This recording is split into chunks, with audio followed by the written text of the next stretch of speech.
مجھے اپنی آنکھوں پر یقین نہیں آ رہا تھا کہ ایسا بھی ہو سکتا ہے۔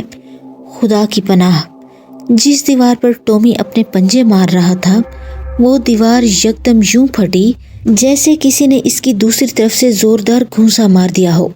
دیوار کے پھٹتے ہی دوسری جانب سے جو منظر دکھائی دیا اسے دیکھ کر میرے ہوش اڑ گئے، میرے جسم کے رونگٹے کھڑے ہو گئے۔ مجھے سمجھ نہیں آ رہی تھی کہ میں کیا کروں، ٹامی کو اس خوفناک بلا کے رحم و کرم پر چھوڑ کر بھاگ جاؤں یا اسے بچانے کے لیے اپنی جان داؤ پر لگا دوں۔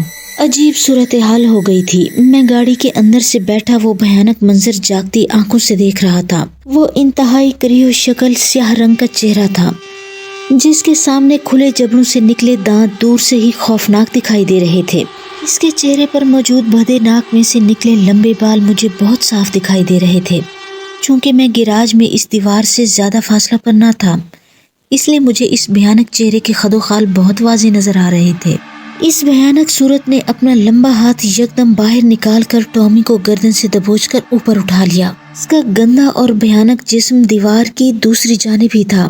اس نے ایک ہاتھ میں ٹامی کو گردن سے پکڑ کر اٹھایا ہوا تھا اور ٹامی یوں اس کے مضبوط ہاتھ میں تڑپ رہا تھا جیسے اپنے بچاؤ کے لیے کوشش کر رہا ہو، لیکن اس بھیانک ہاتھ کی گرفت شاید بہت زیادہ تھی اس لیے ٹامی تڑپتا ہوا دکھائی دے رہا تھا۔ نامعلوم اسے اپنی جان نکلتے وقت کتنی اذیت سہنی پڑ رہی تھی، یہ تو وہی جانتا تھا۔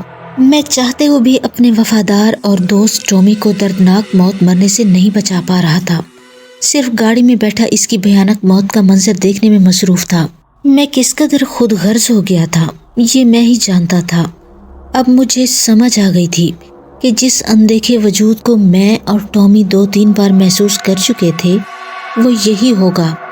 یہ خدا کا شکر تھا کہ وہ مجھے ابھی تک کوئی نقصان نہیں پہنچا سکا تھا۔ اس کی کیا وجہ ہو سکتی تھی اس کے متعلق ابھی میں کچھ کہنے سے قاصر تھا۔ مزید چند منٹ ہی گزرے ہوں گے کہ ٹامی اس کے ہاتھ میں جھولتا دکھائی دیا۔ اف میرے خدایا، کیا ٹامی مر گیا تھا؟ مجھے اپنا دل پھٹتا ہوا محسوس ہوا۔ میری آنکھوں کے آگے جیسے اندھیرا چھانے لگا۔ میرا رونے کو جی چاہ رہا تھا لیکن میں آواز بھی نہیں نکال پا رہا تھا۔ میرے دیکھتے ہی دیکھتے اس بھیانک صورت نے میرے سامنے میرے پیارے ٹامی کو یوں کھانا شروع کر دیا جیسے وہ اس سے شاید کسی بات کا انتقام لے رہا ہو۔ شاید وہ ایسا اس لیے بھی کر رہا تھا کہ ٹامی اسے اپنی مخصوص حص سے پہچان چکا تھا اور کسی حد تک اس کو دیکھ بھی چکا تھا۔ ٹامی تو میرے لیے اپنی جان کی بازی ہار چکا تھا جس کا مجھے ہمیشہ افسوس رہے گا، لیکن اب سوال یہ پیدا ہوتا تھا کہ اب مجھے کیا کرنا چاہیے۔ دیوار دوبارہ برابر ہو چکی تھی اور گیراج کے اندر کی جانب ٹامی کی ہڈیاں اور اس کی سفید کھال پڑی تھی۔ میں نے کچھ دیر رک کر حالات کا جائزہ لیا اور جب ہر طرف خاموشی کا راج دیکھا تو آہستہ سے گاڑی سٹارٹ کرنے کی کوشش کی۔ جان نکال دینے والی خاموشی میں یکدم گاڑی کے انجن کی جیسے ہی آواز گونجی تو گویا طوفان آ گیا ہو، اور دوسرے لمحے میں نے جیسے ہی گیئر لگا کر گاڑی کو ریورس کرنے کی کوشش کی، یکدم جیسے گاڑی کی چھت پر کوئی بھاری بھرکم وجود آن کودا ہو۔ کودنے کی آواز سنتے ہی میری خوف سے چیخیں نکل گئیں۔ میں نے جلدی سے دوبارہ گاڑی کو ریورس کرنے کی کوشش کی تو اچانک ونڈ سکرین پر چھت سے ایک انتہائی خوفناک چہرے نے میری طرف گاڑی کے اندر جھانکا۔ اسے دیکھ کر میرے ہاتھ پیر ٹھنڈے ہو گئے کیونکہ میں پہچان چکا تھا یہ وہی بھیانک چہرہ تھا جس نے میرے ٹامی کے ساتھ وحشیانہ سلوک کر کے اسے اپنی خوراک بنا لیا تھا۔ میں نے فوراً ڈیش بورڈ پر رکھا ہوا ریوالور نکالا اور اس سے پہلے کہ بھیانک چہرہ شیشہ توڑتا میں نے یکدم پستول کا رخ اس کی جانب کر کے گاڑی کے اندر سے ہی اس پر گولی چلا دی، لیکن اس سے پہلے کہ گولی شیشہ توڑ کر اس کو لگتی وہ دوبارہ چھت پر غائب ہو گیا۔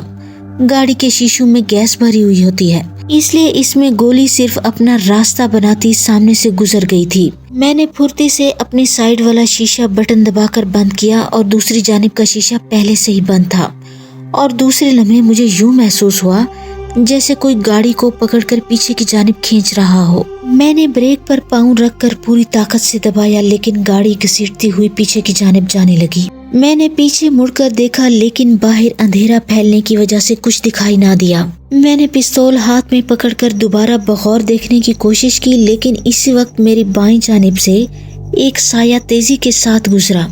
میرے رونگٹے کھڑے ہو گئے. مجھے اپنی موت صاف نظر آنے لگی. Please like, comment and subscribe the channel Shehzad Khan Horror Stories and thanks for watching.